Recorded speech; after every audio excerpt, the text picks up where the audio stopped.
You're now listening to the God's Honest Truth podcast with your host, T. Feezy and Bonita T, broadcasting around the world.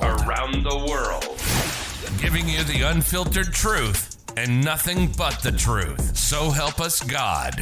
Every Tuesday and Friday.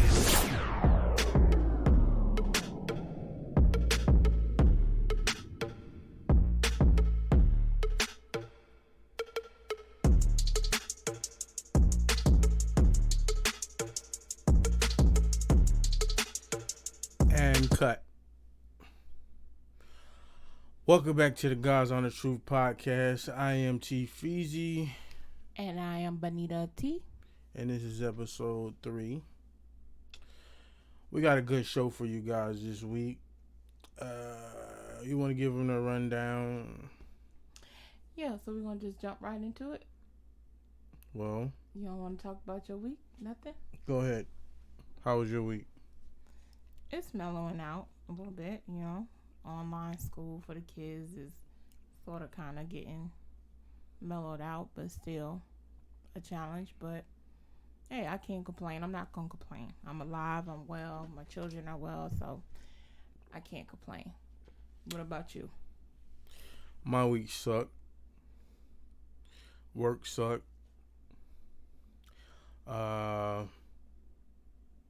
Employees, I want to choke. Co-workers, I want to choke. Yeah, pretty much it all sucked. It sucks having a job. Well, at least you're alive. You healthy? I don't know. My stomach's been hurting lately. You better go get that checked out. Well, I guess we can go ahead and get into the news. So we have to start out the news. Hopefully it's not Corona. What? Okay, yeah. Anyway, so sadly we have to start the news on a somber note. By the time this airs, I'm sure mostly everybody probably will already have known that Chadwick Boseman passed away. He passed away Friday. He is, for those who don't know, which I don't think anyone don't know who he is, but if you don't know, he was a 43-year-old Black Panther star. He starred in the movie Black Panther. He died Friday. He lost his battle to colon cancer. He had a 4-year battle with colon cancer, and no one knew that he had any type of cancer or anything like that. No one knew he was battling anything like that. There was a statement posted on his Instagram that shocked and saddened the nation. The statement said that he learned in 2016 that he had stage 3 colon cancer and that it had progressed to stage 4.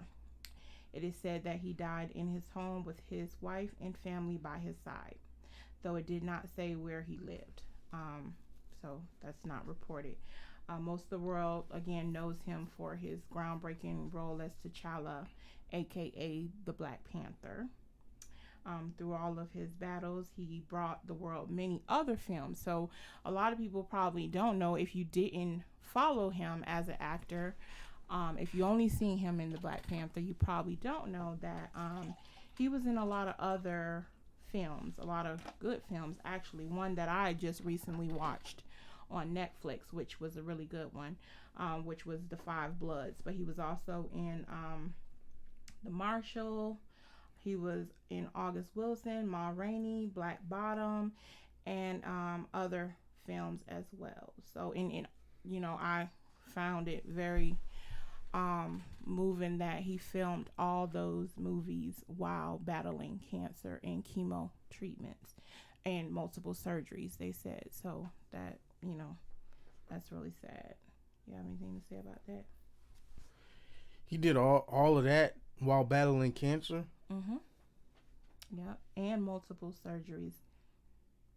Yeah. He had lost a lot of weight. And this is what gets me upset with the whole internet and social media. He lost a lot of weight after he was in Black Panther, because we seen him, he was muscular and everything in Black Panther, but then he had lost a lot of weight, and the internet trolls was coming for him and making fun of him, not knowing that this man was battling cancer, a stage 4 colon cancer, which is a very aggressive cancer. So that's why I always say, be careful about trying to joke on people, because you don't know what people are going through. How old was he? He was only 43. Jesus Christ. Very young. Yeah, very young. He looked like he was in good health. That's the scary part about it. Mm-hmm. Yep. He even said, the statement on his Instagram said that the honor of his career was to bring T'Challa to life in Black Panther. So, and we know Black Panther movie, it was a really big movie for the Black community, because we never had a movie that had a Black superhero as the leading cast, and a cast of mainly Black people. It had a Black writer and director too on the movie, so that was a groundbreaking movie for the Black community, and he brought that character to life very well. So I'm kind of happy that Black Panther was praised the way it was, because what he was going through, now knowing what he was going through, I'm happy that that movie got the praise and recognition that it deserved. But our thoughts and prayers and condolences definitely go out to his family, his wife, and his fans. Well, that's such a tragedy. We all need to take care of our health. Yeah, Black men especially. Let me just say this: Black men, colon cancer is one of the number one cancers that Black men get, and it's encouraged for men to start get their colon checked at the age of 45. Under 45, if you have any history of colon cancer in your family. So yeah, Black men, get your health in check. Make sure you're going to the doctor, especially if you're over 45. If that's their finger in a butt, I'm not getting that. You got to. That's Sorry. a very aggressive cancer, and you want to know early. No doctor's putting their finger in my butt. Well, it's a serious thing. You should want to know if something's wrong with you. How could you tell if somebody's putting a finger in your butt? Because they check that's how you check the prostate. And what can they feel on the prostate?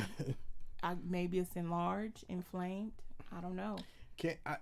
This is 2020. I don't have a prostate, so I know it's something. I know it's something now that they can. Prostate, or was it colon cancer? It was colon. My bad. It was colon cancer, not prostate cancer. My bad. I gave the wrong cancer. But anyway, either way it goes, it's important for Black men to get their colon checked. Well, everybody, get the proper medical treatment, get your physicals, yearly physicals. I'm very much into. Why is it such a big thing for Black men not to go to the doctor? Why don't Black men like to go to the doctor? I noticed that. Because we scared of the doctor. Scared to find out something? Listen, most Black men in general, like, hey, happens is gonna happen. Yeah, but a lot of things are preventable or curable if they're found early. So shouldn't that make a difference? I was scarred early with the doctors.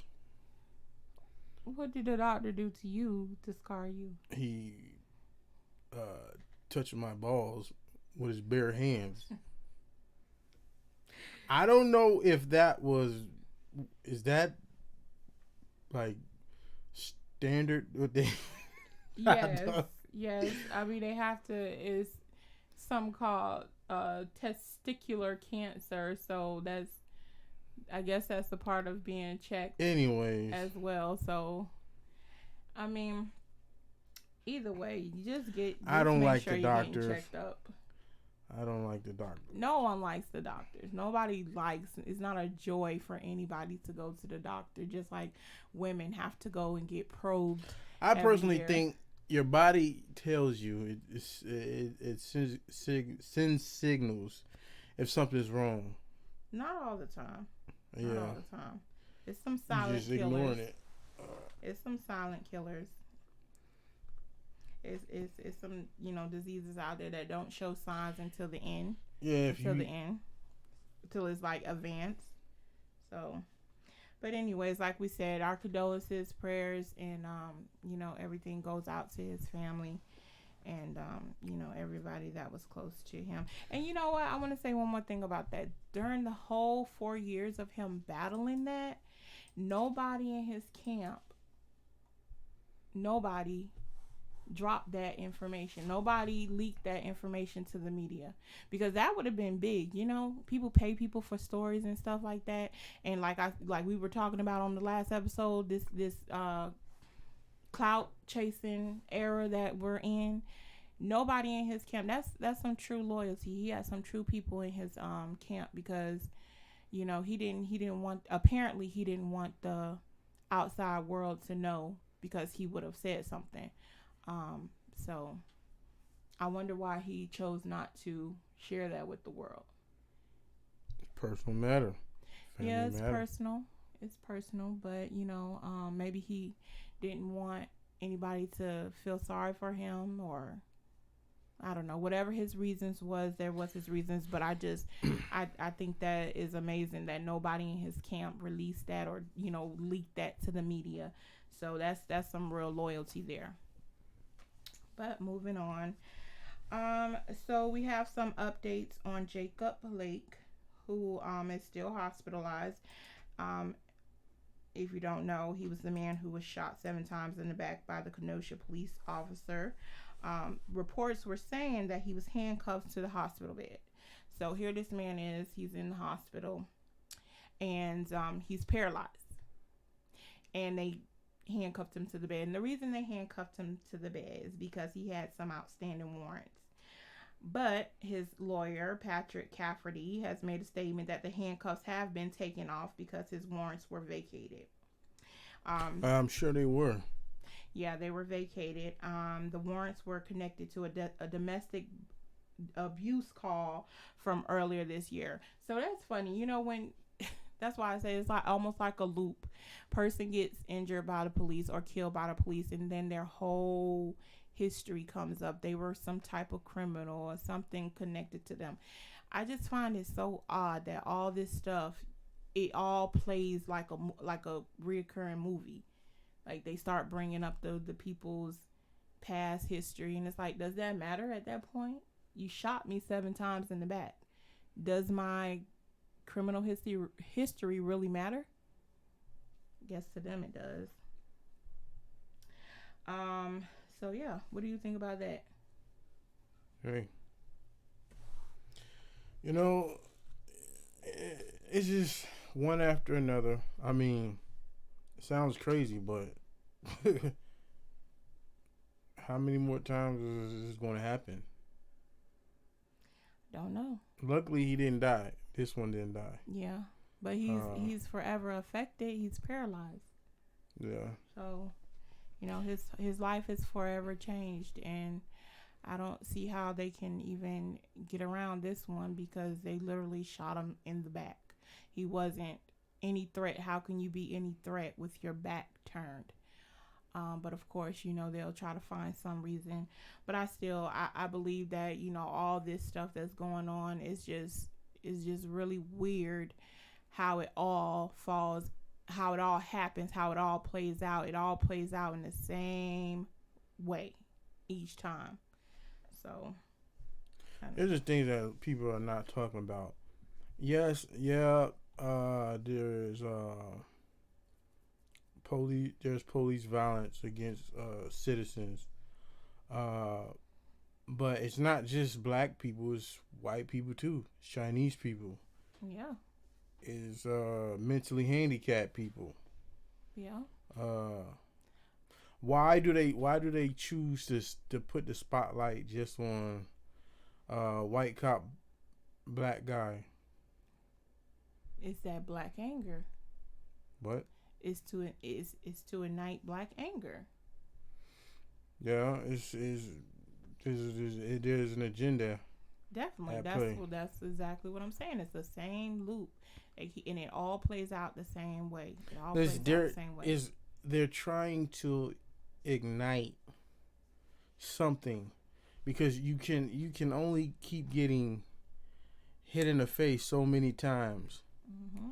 Then there's something called a tipping point. When there's too much, it's going to be uh, out. Really, I mean, you think you're seeing outrage now, but there's really going to be outrage, and then they're going to come in because it's all engineered. This is all engineered because we know there's white people being beat up and shot by police too. There's videos. There's videos. There was one video of a white man who was shot by the police. He was literally on the ground with his hands up, and they shot him. So yeah, it's not just against black people, but that's what they choose to feed the mainstream news and the social medias. That's what they choose to stream to people because of that agenda, that black anger. They know that that's going to cause all these riots, and they know it's going to cause all this, and they know the history in America with race, the race issue in America. So that's exact. They know exactly what they're doing. So it's not by mistake. All of it's by design, and that's what we try to get people to understand is don't think for 1 second that they don't know what they're doing. They know exactly what they're here's doing. a scenario. Okay, we have the pandemic that was going on. So all the stores was closed. There was clothing stores closed. All type of stores is closed, right? Mm-hmm.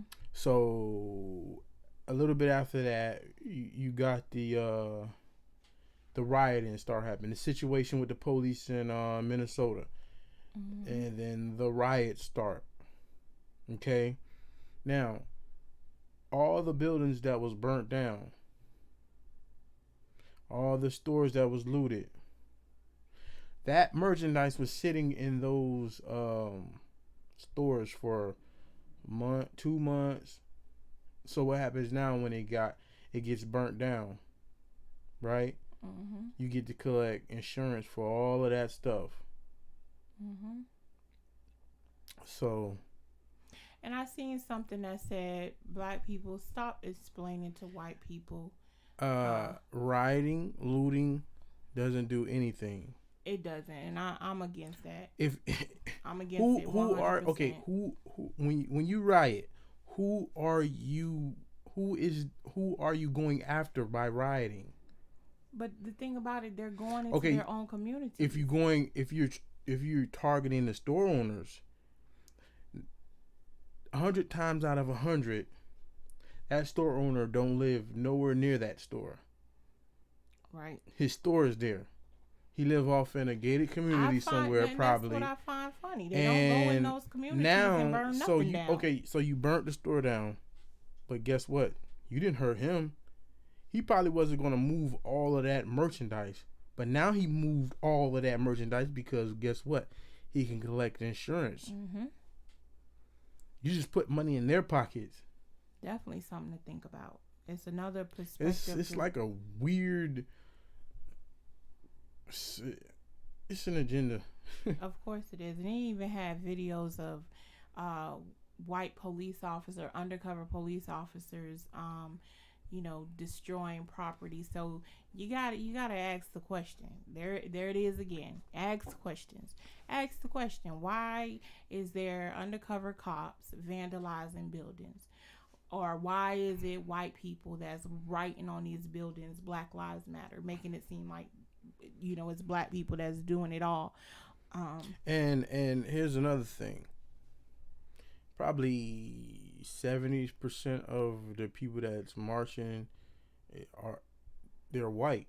Mm-hmm. Where did these people come from? That's what I all said. of a sudden. That's what I said. With all the basketball teams, football teams taking a knee now, like when did y'all start caring about black people? Black Lives Matter written in the bubble when in the NBA. So it took basically what they're saying is it took George Floyd, this one man. Forget all the countless of thousands and thousands of black lives that's been taken by America. You see things like that, when you see where all sections of, when you got basketball, you got media, you have all of it. Even the MLB. It is, yeah, even baseball. You have a planned agenda. You can't tell me it's not. You can't tell me it's not, because like I said, forget all the hundreds and hundreds of black people that were killed by the police or killed by racism in this country, all the black people that were lynched and murdered. Forget all that. Now it took one man to make the whole world care. No, I don't believe it. Now it's just an agenda right now. Yep. They're using this as an agenda right now. They definitely are. They definitely are. We have to use our brains and really look at. We have to stop following trends just because a celebrity says it, or just because your favorite basketball player says it. Stop following these people. They do not have your best interest. They're baiting you at your heart. They're baiting you. That's heart. All it is. They're baiting you. They're leading you to the slaughter. That's what they're doing. And they're baiting people too. They put these stories on the news. And these people agenda. I literally just seen like 3 other stories. Their agenda is the money. So whoever pays them to push their agenda, that's what they're gonna be saying. That's what they're gonna be talking about. That's what they're gonna push. Yep. You got big business, pay your celebrities and basketball players, football players, baseball players. Okay, they're paid. I mean, I don't believe that LeBron really cares like that. I'll just put it out there. LeBron cares about money. Oh, they all do. That's why I said. I'm just saying, because he's been for a bag. He's been the most loudest with this whole thing, talking about him and his sons don't feel safe. Okay, LeBron, you don't feel safe? He tried to put himself in the category as the average black man in America. When he's not. Clearly, he's not. He's black. And yes, injustice and racism can affect any black person, but let's be honest, he's not in a position. His who he is gives him some form of protection, and he has to acknowledge that. What cop is going to run up on you talking about that don't know who you are? If a cop run up on you, he's going to let you off because he's going to ask you for an autograph. There ain't no cop harassing LeBron James. Okay? Just stop that. I definitely think it needs to be some type of police reform. I think these police need to be held more accountable for what they do, but I definitely am not into defunding the police, because just think of it. Just picture it. They defund the police. These police have to work for little or nothing. They already don't make a lot. How does he say he don't feel safe? LeBron probably never even had any interaction with a police. I mean, he's doing exactly what you said. He's leading these people and he's baiting them. He's trying to get people to see that this is LeBron's interaction with cops. Hey LeBron, nice game. Can I get your autograph? Yeah, I believe so. Pat on the back, or clear the way. Mr. James is coming through. Come on, LeBron, stop it. Yeah, he definitely doesn't have the same. He doesn't have the same experience as a regular black man who lives in the ghetto or in the hoods. He definitely don't have that same experience. Maybe before he was a professional athlete, maybe before that. But this man literally been playing basketball since he was a child. But still, what I'm saying is, before he was famous, ain't like he was no street guy. ever. You don't have This to be a man street committed guy. his life to playing basketball. You don't have to be a street guy. That's already been established. You don't have to be a street guy to be, harassed or killed by the cops. That's already been, distinguished. You don't have to be, but definitely now, he doesn't have the same experience as the black men that live in our neighborhoods. He definitely don't have that same experience, and for him to come out and try to say he does, or he can, try to even, make it seem like he does, I think is a little bit insensitive. But hey, who am I? If he say he fears for his life, he's pushing an agenda. Yeah, I think so too. But I definitely am not, like I was saying, I'm not into defunding the police because, one, who do we call when we need somebody to come help us? The same somebody people, breaking in your house, who do you call? I'm calling 911. The same people that holler defunding the police are the same people that be the first ones to call the cops. I honestly think things will get worse if you defund them. I think things will get worse. I think like I said, I think there needs to be a reform where they need to be held accountable for what they do when they do things like that. But I definitely don't think there should be a defunding of the police, because I just think that's just open doors for more issues, more police brutality. I just don't think that's a good idea. I don't think that's the answer to the issue with police and their brutality against people in general, because like you said, let's be honest, and we can say, none of that matters, only Black Lives Matter, but Black people are not the only ones. And let me just point out, and people may get mad at me or whatever, but I was stopped last night by the police. Yeah, I was stopped, and I was stopped because my tail light was out. So they stopped me. And I have to say, the police officer, she was very, very nice. She didn't give me a ticket. She didn't give me anything. She ran my information. She was very polite. She talked to me respectfully. I talked to her with respect. And she let me go. It was a 15, 20-minute stop at the most.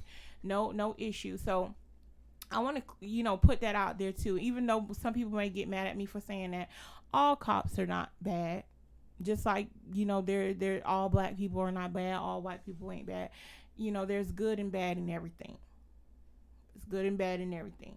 So we need to get off the platform of saying all cops are bad, or, we hate all cops, because, I've had some good experiences with cops and I've had bad experiences with cops. So, it's all in who you're dealing with, that person and that individual person. All right, so moving on. So along the lines with the Blake shooting, which happened days before the March on Washington at Lincoln Memorial. So recently on Friday, August 28th, thousands of people band together for the March on Washington, which was named "Get Your Knee Off Our Neck," and it was led by civil rights leader Al Sharpton. And at the march, they demanded police reform, and they were there to protest racism and police brutality. The civil rights leader Al Sharpton, along with others, spoke out at the march. Sharpton speaking about working in the South during the civil rights movement. He even spoke against Donald Trump, comparing him to an insensitive police chief during the civil rights. I guess it was a police chief that he encountered during the civil rights movement. During his speech, Sharpton criticized the president for not publicly acknowledging Jacob Blake or other victims of police brutality. And he also urged people to get out and vote so that we can prevent and stop Breonna Taylor's and George Floyd's. Others that spoke at the march were George Floyd's brother and sister, both them John's sister, and if you don't know, both of them was killed by that ex-Dallas police officer in his home. Ahmaud Arbery's mother and father spoke. Trayvon Martin's mother spoke, Eric Garner's son, Oscar Grant mother, Dante Hamilton's mother. So all them and others, other civil rights leaders spoke at the march. And if you don't know, it was commemorating the march where Dr. Martin Luther King gave his "I Have a Dream" speech. So yeah, that's what they were commemorating. The Democratic Party at the march was their presence was greatly felt at the march. Kamala Harris, she even addressed the crowds virtually, giving her thoughts on the whole Black Lives Matter. So, you have any comments on that? Al Sharpton is a fraud. Kamala Harris is an extra fraud. I find it funny that the Democrats. If there, okay, Dave Chappelle had a show, and it had the race draft. If we could kick anybody out of our race, it would be Al Sharpton. That dude is such a fraud. I mean, that his face just looks like he's up to no good. He lost a lot of weight. His head is too big. Maybe that's the reason. His head is too big for his body. So, he looks like a lollipop. I don't know. But I find it funny that the Democrats, their presence is always at these type of events, and they're always the first ones. I better shut up before he put a hit on me. Saying that he used to put hits on people. Allegedly. Listen, I don't know if Al Sharpton is even going to be listening, but just in case he does, hey, you can't kill somebody for not, like, I mean, you can, but I don't know. But anyways, like I was saying, the Democrats, they're always the first to speak on these matters. I think they're the main ones, a part of the agenda. I really, really do. And I think they're using this. They're riding the wave right now. That's why I say don't let them bait you. Don't let them use your emotions, because it's profitable. It's something they can benefit off of. It's just really weird. And these people are not for you. They're not for you. The Democratic Party, I mean, that's a whole nother topic, but the Democratic Party and the Republican Party, I don't want to say either or, it's for anybody. They all have their agendas. But if you think that the Democratic Party is for you, think again. Do your research. Look at what some of those past Democratic presidents have done to the black community, please. Don't listen to what they're saying. They say they're going to do. Do your own research. All right, so moving on. And again, this is on the lines of the protests that have been going on in Kenosha. The two men were killed, gunned down. One man name was Joseph Rosenbaum. He was 36, and Anthony Hubbard, who was 26. They were killed Tuesday when they tried to intervene during the alleged shooting rampage and they keep the media keeps trying to play down this kid as they're just trying to play it down, but he's really a thug. So they were killed by the teenager Kyle Rittenhouse, who was 17. A third man, Gage P. Grosserich, I think that's how you pronounce his name. He was also wounded, but he did survive. He's recovering.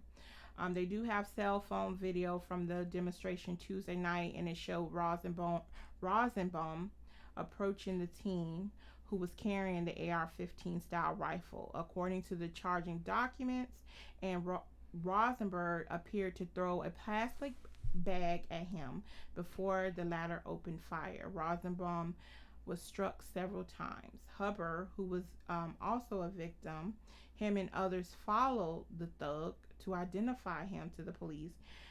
He was carrying a skateboard in his one hand and trying to grab the gun out of the boy's hand. and then the teen opened fire, killing him. So Wait, kill who? Hubbard. He was after he shot Joseph Rosenbaum. It was a crowd that started to follow him, so that they can identify him to the police. And this other guy, Anthony Hubbard, he tried to disarm him. He tried to take the gun out of his hand. Who does this little idiot think he is? Well, apparently, he said he came into the city, which, let me just add, he's not even from the area. So none of the protests, none of anything that was going on there. Listen, he affected him. He thinks he's fighting for people's rights. He said he was coming to be a peacekeeper. What peacekeeper? Like, he actually did the opposite. Yeah. We got stupid idiots like him. Yeah. Like, Jesus. Yeah, he Is he locked up? Yeah, he's being held on charges, which he's waiting to be he's held in jail waiting to be extradited to Wisconsin. But he was a part of some type of child police cadet training thing. So I guess he wanted to start his career early, and Yeah, he went out there to kill somebody. Of course, because like I said, he wasn't from the area, so nothing that happened affected the one him. guy. He threw a bag at him, so he shot him. Yeah. Yeah, he went out there trying to kill somebody. Yeah. He went out there with the intent to shoot somebody. Yeah, that's what I think too. I think he, they say he has an affinity for guns. His mother needs to be brought up on charges as well, because he's 17. It's illegal to carry a AR-15 at that age. So she gave him the gun, and she drove him to the protest. Might I add, it was a peaceful protest. So, I just want to put that out there. She drove him to the protest. She drove him to the protest. So what mother drives their 17-year-old with an kid with a bunch of guns? Right. She needs to be brought up on the same exact charges as he is. Yeah, she's just as insane as he is. Very much so. Very much so. Like, you wanted to be a peacekeeper? Like, you were at a peaceful protest. People, listen, and I told someone this before, because I had a discussion with someone on Facebook about this, and we had a whole debate about he was saying that he was going to take his kids out to a protest, and I was just saying, be careful taking your kids out there, because all those peaceful protests don't always stay peaceful. And right here it shows that it wasn't. It didn't end as a peaceful protest, because 2 lives got taken. So yeah. So anyways, he's in jail. He's facing first-degree international homicides in the death of Hubbard and Rosenbaum. He also faces charges of attempted first-degree international homicide for wounding Grosskreutz, if I'm pronouncing his name correct. So yeah, that's that on that. Moving on to the next thing. There was dozens of missing children found, endangered or missing children found in Georgia, including 15 sex trafficking victims. They were rescued during a recent 2-week operation. According to officials, Operation Not Forgotten, conducted in Atlanta and Macon this month, resulted in the rescue of 26 children. The safe location of 13 children and the arrest of 9 criminal associates. The U.S. Marshal Services said in a Thursday press release, 15 of those children had been trafficked for sex. The Atlanta Journal Constitution reported, citing authorities. Officials say they have cleared 26 arrest warrants and filed additional charges for alleged crimes related to sex trafficking, parental kidnapping, registered sex offender violation, drug and weapons possession, and custodial interface. In addition to the U.S. Marshal Service Missing Child Unit, the agency's Southeast Regional Fugitive Task Force, the National Center for Missing and Exploited Children, and Georgia state and local agencies were involved in the bust, officials said. So, what do you think about that? Over 40 children were rescued from a sex trafficking ring right in Georgia.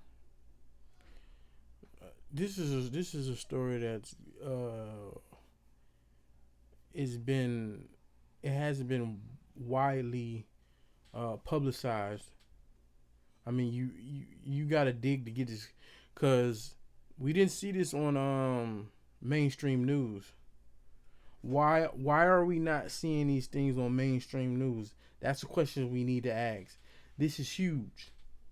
40 children found in a child sex trafficking ring. And this is one of many. This is one of many. I've seen many stories about different sex trafficking rings. Why is this the main thing in the news right now? Good question. I mean, who controls the media? The same ones that control the media. Same ones behind all of it. I mean, we know what's going on. This is going to be an ongoing topic on the show. It goes because deep. We have to start protecting our children. Definitely. Because the war is for them. Mm-hmm. Like I said before, we're old. I mean, we're not old, but at some point when you get to a certain age and your mind is thinking the way it's thinking, they have no use for you. You know, you're old news. They have to control the youth. So we have to protect the children. So on to our next topic, Hurricane Laura. Hurricane Laura made landfall in Louisiana, and it battered the state along with parts of Texas and Arkansas.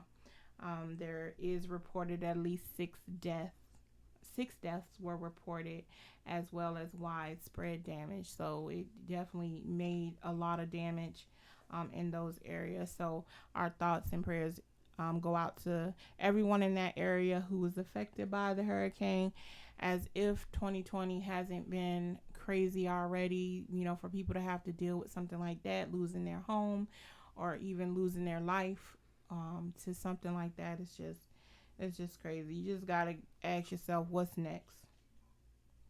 I personally believe these are just signs of the times we're living in. Yeah, definitely is. In the Bible, it says these things will be happening. Natural disasters, earthquakes, in one place after another. We definitely see that. So, yeah. Trump, he is currently in the area surveying the damages currently. So that is news on that. Again, you know, more things are coming out. There's more news about the extent of the damage. But again, you know, our thoughts and prayers go out to everybody in that area who was affected by Hurricane Laura. And there's other hurricanes and stuff out there forming still. So, and we're in Florida, so crazy. Okay, so moving on to our next topic. I guess congratulations are in order for Marcus Houston, who is, if you don't know who he is a former Sister star, and he is a former member of the group Immature. And what was the other one? What did they turn into after Immature? IMX, yeah. Well, him and his new bride, Maya Dickey, now Houston, they just tied the knot. Maya Dickey? Yeah, that's her name. Her name was Maya Dickey. They just tied the knots, making it official. So, you know, as some may know, criticism has been sparked. That's what Marcus Houston's going to be doing. Listen, It's a lot of mixed emotions and feelings about his relationship, which I don't know how people really have any type of emotions about other people's relationships. Let me just first put out there, nothing he did is illegal. She is of legal age. He is 39, she is 19. There is a 19-year age gap between the two. You form your own opinion on what you think, but nothing he did was illegal. But there has been criticism that has been sparked since he and his bride made their engagement public. Why is people talking about him? You know how many way older men marry women that age? Yeah, it's not uncommon. It's not uncommon, but So why is it a problem with him? I guess it's a problem because of all the allegations that were surrounding him and Chris Stokes with that whole situation. With that's not even that what's the group that name? is irrelevant. It's not. That's not irrelevant. We don't even know if that's true. I'm not saying it's true, but I'm saying I think a lot of the criticism and the talk is because of those allegations. Again, like I said, they're allegations. Nobody knows if it really happened. Everybody opinions are like buttholes. Everybody have one. Mm-hmm. So who cares about yours? Basically, what people are saying is that they don't believe that he didn't have a relationship with her. Who cares what they think? They're basically saying he had a relationship before she was legal. People need to mind their own business. Well, he did. I mean, all of that. Who cares what they think? But he cared. He don't owe them no explanation. He gave one. Well, that's him, but he doesn't owe it. I mean, he felt so prompted that he had to defend his engagement to her that people are so caught up in other people's life. Listen, he wrote on his Instagram, and this is what he said, and this is before they was married. He said, "With all that is going on in the world, my love life shouldn't be a topic. But since it is, let me just give y'all facts so you don't have to allegedly believe or create rumors. After reading the blog that was published about my fiance and I felt this situation needed to be spoken on because this is not music or television. This is my family, my future wife, and my life. I met Maya in 2018 through a mutual friend. Never before then did I even know she existed. The fact that she was listed in one of our films was a misprint or someone being messy. Anyone can post on IMDb. And there's no way someone that young could even work on the film set in the position of art director because that position requires years of experience." He went on to say that Maya is like a daughter to Chris Stokes, and because they're all like a family, being one of Jehovah's Witnesses, we all showcase true love like family. That's it. Chris' real daughter, Christy Morales, became friends with Maya in 2018, where they all first met Maya at a Jehovah's Witness convention. It was then that Christy and Maya became friends. Maya and I didn't start dating until she was an adult. We fell in love and got engaged in March of 2019. My dad, Michael, loves her, and the people I am closest to all love her as well. Most importantly, we have Jehovah's Blessings. Chris Stokes spoke out about it. He said who Chris Stokes is. He managed Marcus Houston since he was a child. He commented and he said, "People hashtag making up stories. SMH, super sad, but fist sign, Jehovah got you." Maya, who is his wife, she also addressed the controversy on her own Instagram page, sharing a quote reading, "Let people judge you, let them misunderstand you, let them gossip about you. What they think of you isn't your problem. Opinions do not pay your bills. So you stay kind, committed to love, and free in your authenticity. And no matter what they do or say, never doubt your worth or beauty of your truth. You keep on shining and let the haters hate." So yeah, so I mean, I really don't have anything else to say. Congratulations to them. If it was my daughter, I would wouldn't want it, but hey, it's not my daughter, so I can't really say too much. Yeah, so mind your business. That's what I'm doing. Minding the business that pays me. Well, we can't really say that because we talking about the news. We mind everybody's business. I was against this, Marcus. Listen, I'm not accusing the man. I'm not saying he did anything wrong. I'm just saying that he got married. All right, next topic. All right, so R. Kelly is once again back in the news. He was allegedly attacked in his cell due to the protesters causing the jail to be placed on lockdown. So according to TMZ, federal law enforcement sources allege that Kells was attacked by another inmate while he was sitting in his cell. Sources revealed that the alleged inmate was frustrated by the jail being put on lockdown several times because of the protests. And if you don't know what protests we're talking about, his supporters took to the streets to protest his release from the jail that he's being housed in because of COVID-19. They're saying that it's unsafe in there, so he needs to be released. Never mind the other people that's in there that has to be a part of it. Just him. He needs to be released. So I guess because of the protest, the jail went on lockdown, and those people, they take that serious. When they get on lockdown, you taking away their yard time and they other time, whatever goes on in there. They take He's that in serious. county jail. But still, some of those people been in there for at least a year. I'd be mad too. All that for one man. I got to get my only time out the cell taken away. Let that man out. So yeah, he's Free saying jail. that he needs to be now he's petitioning for him to be let out of jail on that. So I guess the COVID-19, his health is in risk for being in there. It didn't work. So now he's saying that he's getting attacked. So now he needs to be released. So Free R. Kelly. Anyways, we need more music.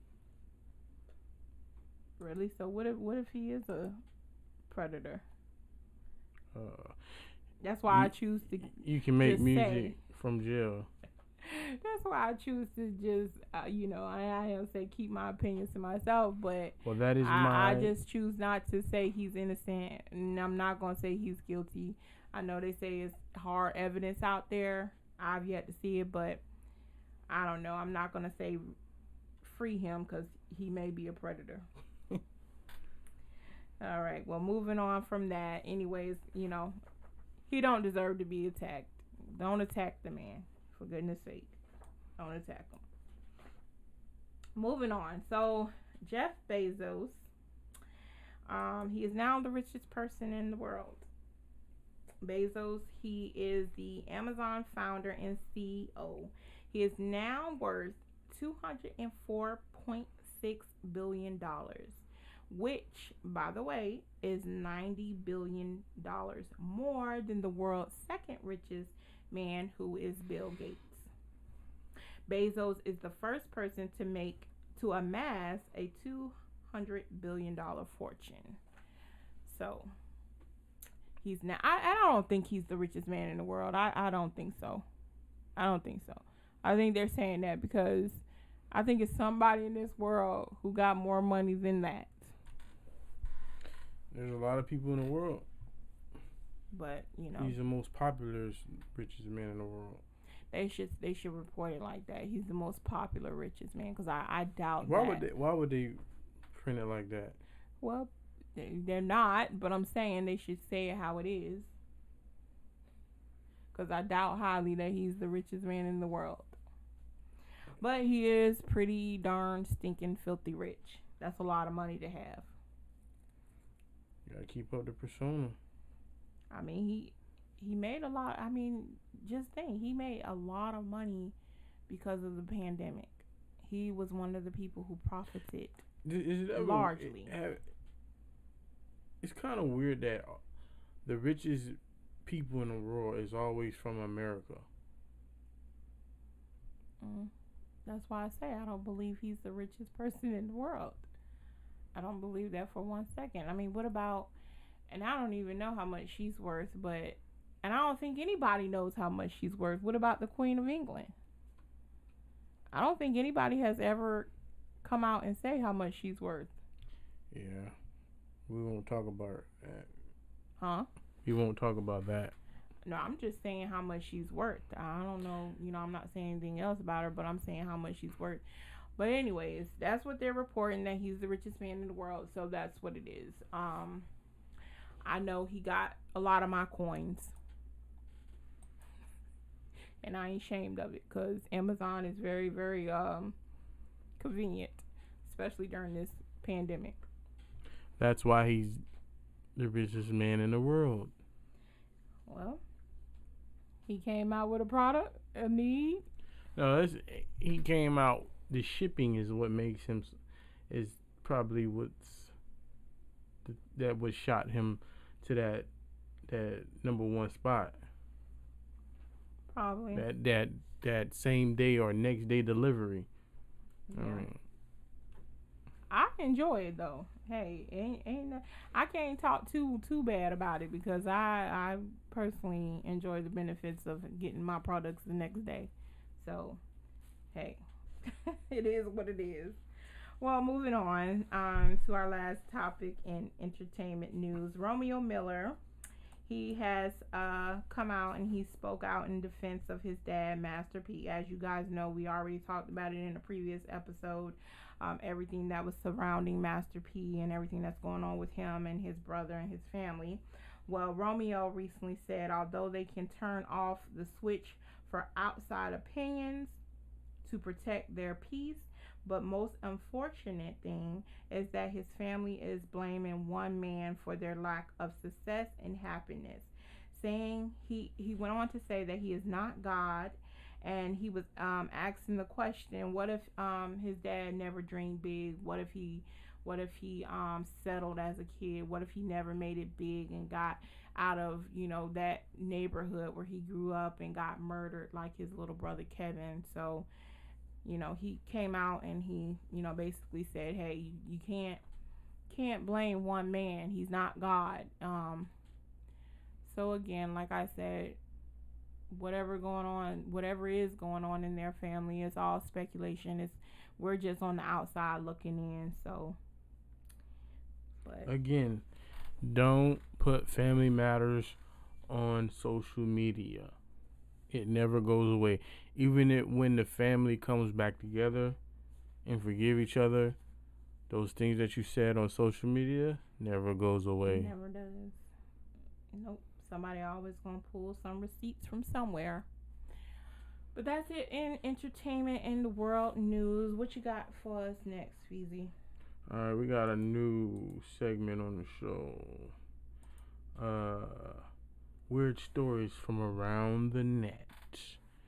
And we're just gonna be just looking at some I got a weird story. Interesting stories people have to tell, whether it's conspiracy theories or whatever.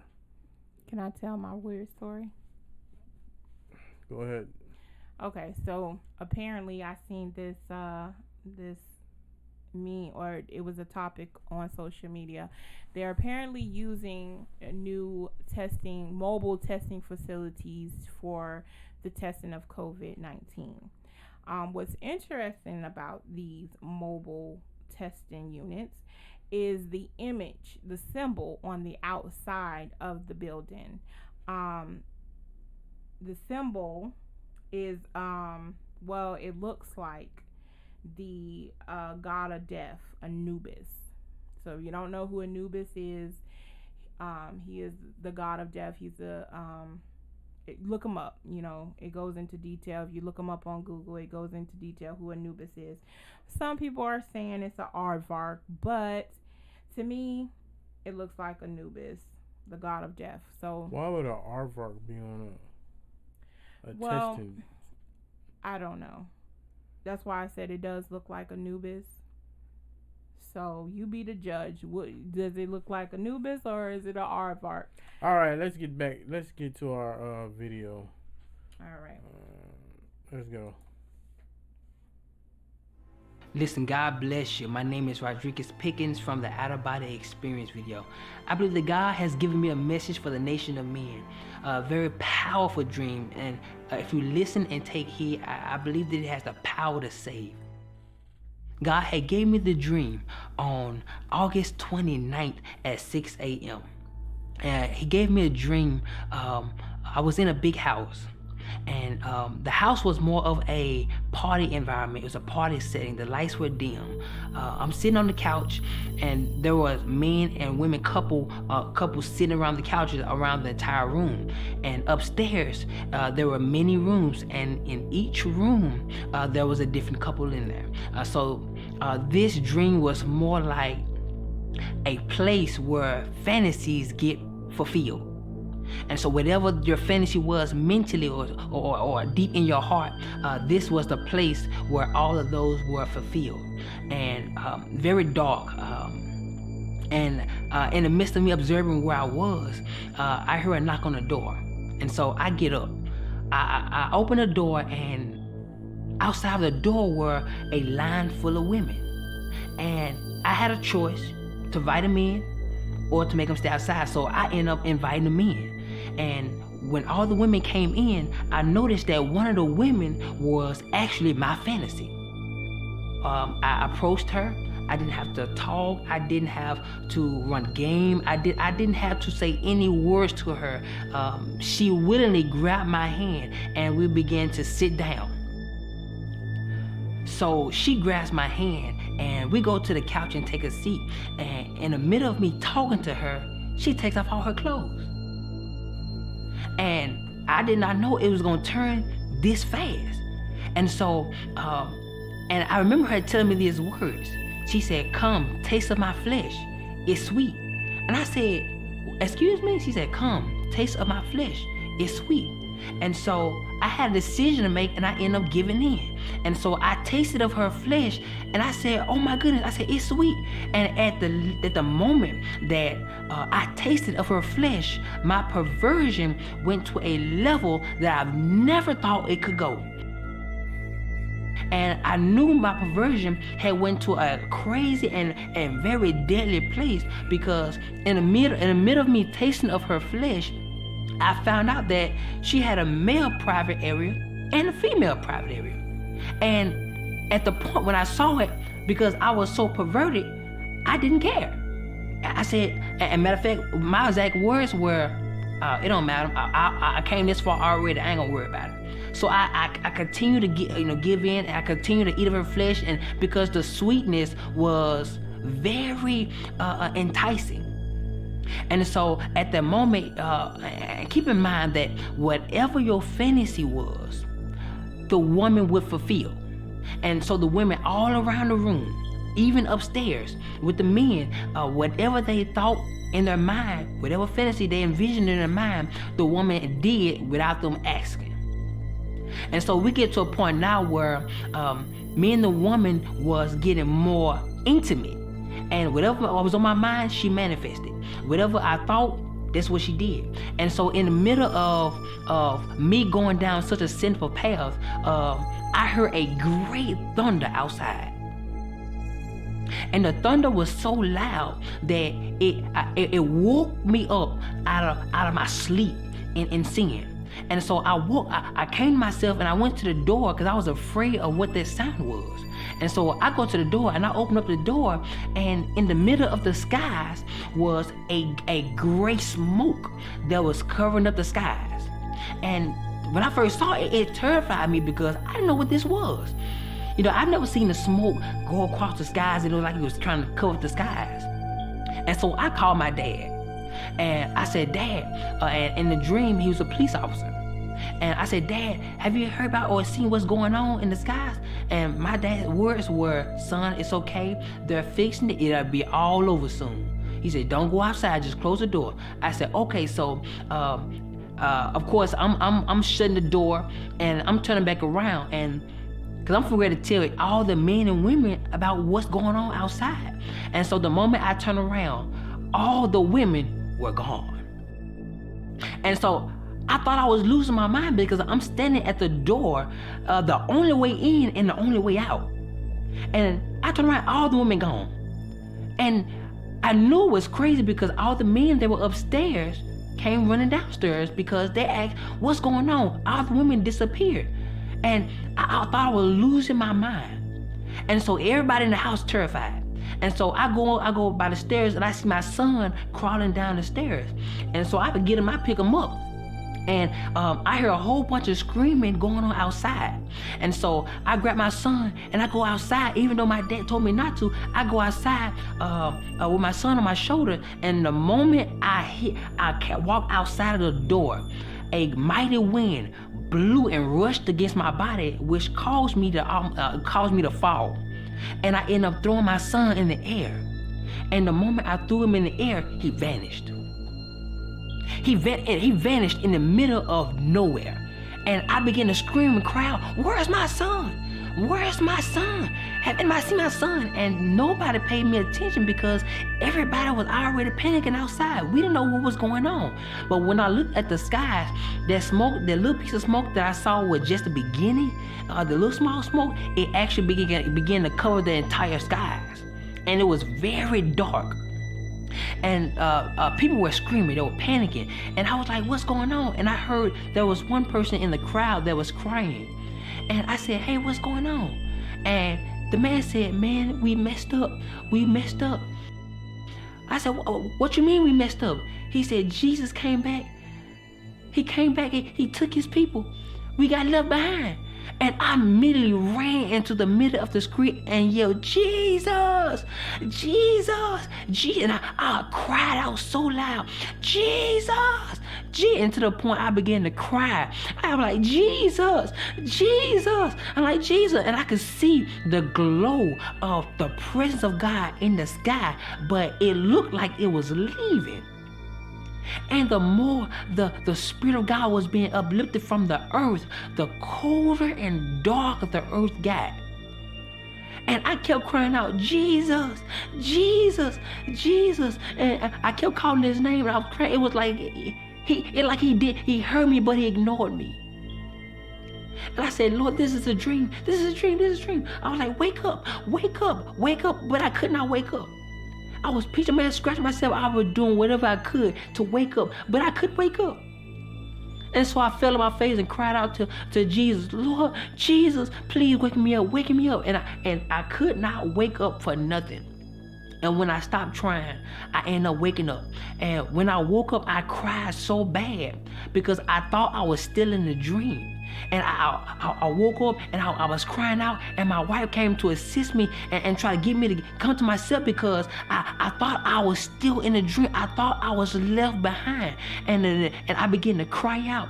And the moment I began to cry out, I heard the Lord speak to me. He said, son, do you remember when you kept calling my name? I said, yes, Lord. He said, you kept calling my name because you wanted to repent, but you couldn't. I said, yes, Lord. He said, son, and when he told me this word, I fell to my face and cried out. He said, son, repentance don't seem like it's a gift until it's taken away from you. I immediately fell to the floor and cried out because with the moment I wanted to repent, it was too late. I said, Lord, why did you give me this dream? Why? I don't understand. Like, why would you trouble me in this fashion and cause me to cry? Why did you show me? He said, son, do you remember the women that was in the dream? I said, yes, Lord. He said, the reason why they disappeared was because, not that they were natural, but because they were spiritual. He said, son, that was the fantasy that was so powerful enough to keep your attention off me until I came. I said, Lord, I said, what do you want me to do? He said, son, I want you to warn the nation of men that it's time to wake up, because if they do not wake up, this will be their reality. I was crying out to God because there was no worse feeling than to see Jesus walk away from you. It was like you had to watch life walk away from you forever. He said, son, I want you to wake the people up. And the Lord began to deal with me. He said, son, the women you saw in the dream, he said, those were the fantasies that were so powerful enough to keep your attention until I came, and it caused you to miss the mark. I said, Lord, what do you want me to do? He said, I want you to wake the nation of men up and tell them it's time to wake up. And because if they don't, this would be the reality. He said, I'm coming back soon, but I'm coming back for a church without a spot or a wrinkle. And the Lord began to talk to me. He said, son, the house that you saw, he said, this is not a natural house. I said, Lord, what is it? He said, this is the housing of your mind. He said, many of my men are here. He said, that's the reason why they can't walk with me in the spirit. This is the reason, because that's why a lot of my men are walking dead, because they're living in a whole nother world. And God began to say, he said, son, he said, I must tell you something. I said, what, Lord? He said, it's very possible to be married in different dimensions. I said, oh, excuse me? I said, Lord, I'm not understanding. He said, you remember when I said, even when a man looks at a woman and even an unclean way, he's already committed adultery with her in his heart. I said, yes, Lord. He said, did I not also say that if you lay down with a prostitute, you become one with her? I said, yes, Lord. He said, so a lot of my men, they can be married to a woman in the natural, but they lay down with a prostitute in the spirit. And what tends to happen is, because their appetite is so fed in sin and so fed in fantasies, that he said, son, what happened? They try to pervert the woman of God that I've given them to be like the spirit that they lay down with. And he said, but I did not make my women of that nature. And so you have a lot of men, and even men in high places, who have laid down with this spirit so long that they've got displeased with the woman I gave them. He said they're mad because what they really like in the spirit, they need flesh to communicate with the flesh.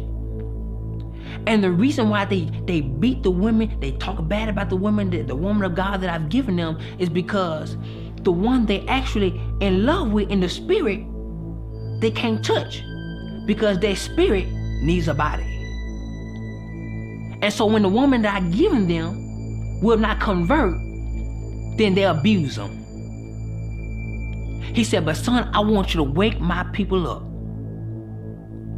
No more shall they live in this fantasy. I believe that God has given me the charge to wake the nation of men up.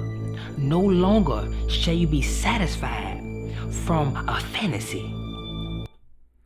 All right, we're going to cut it right there. It's only a minute left in the video. What in the world? What the freaky deaky? All right.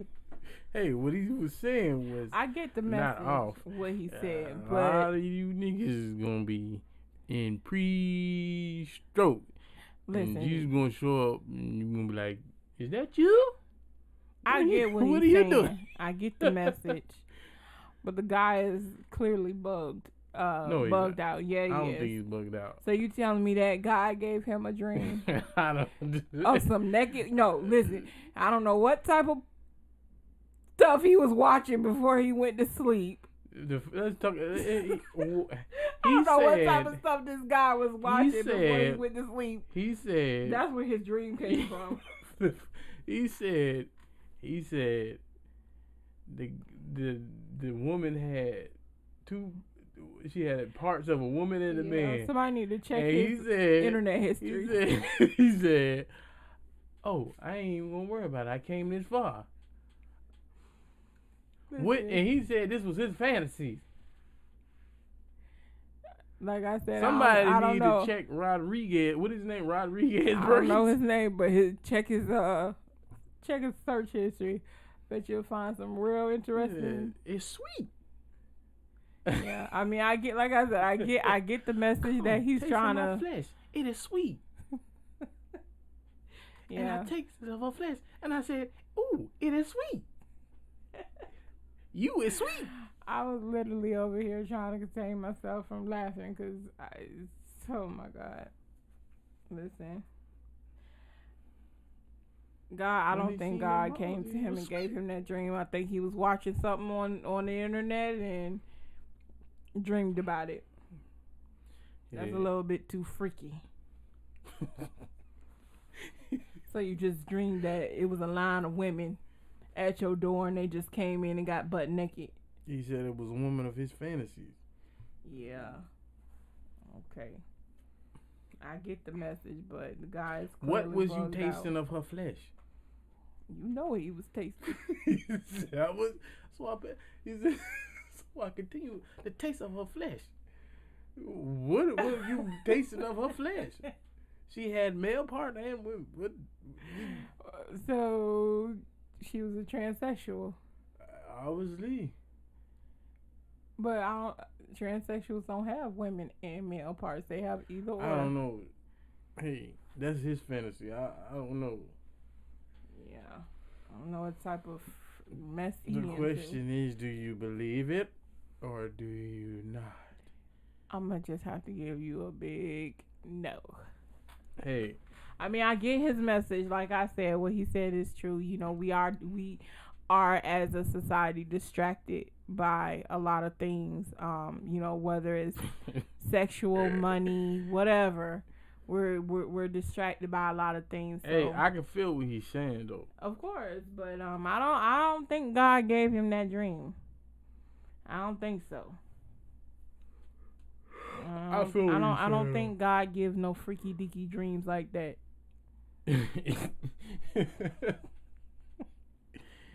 I could see the message though. The message. Yeah, but why not just give the message? Why you had to put all that other stuff in it?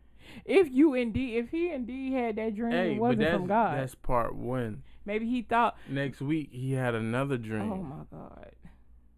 And we'll hear about that dream he had. Listen. Mr. Rodriguez Perkins. You can find him on YouTube. So who is this guy? Like he just tells about his dreams? Yeah. Yeah, he needs to stop watching stuff before he go to sleep. He's some kind of I don't know. Was he a prophet? I don't know what he is, but sounds like he's trying to say he's a prophet. He's a guy on the internet. But apparently God gives him visions. I don't know what kind of visions those are, but I don't know. The God I know don't give freaky deaky dreams like that. These are weird stories from the internet.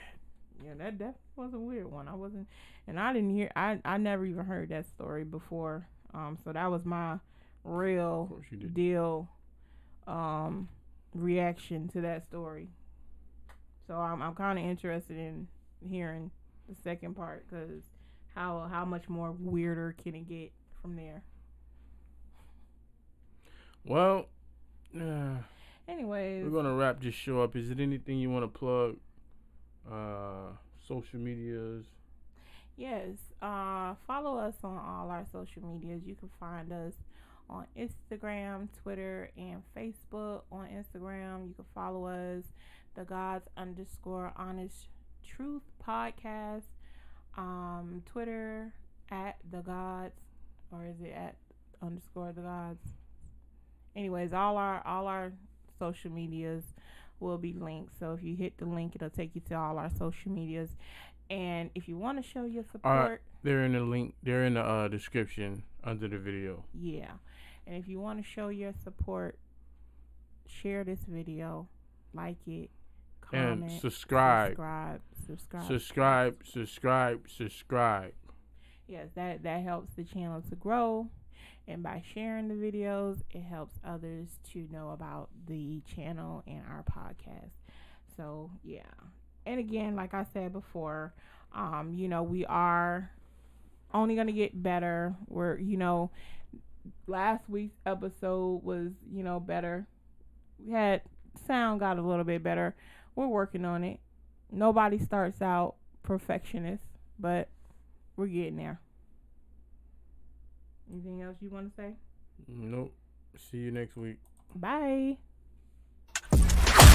You're now listening to the God's Honest Truth podcast with your host, T. Feezy and Bonita T, broadcasting around the world. Giving you the unfiltered truth and nothing but the truth. So help us God. Every Tuesday and Friday.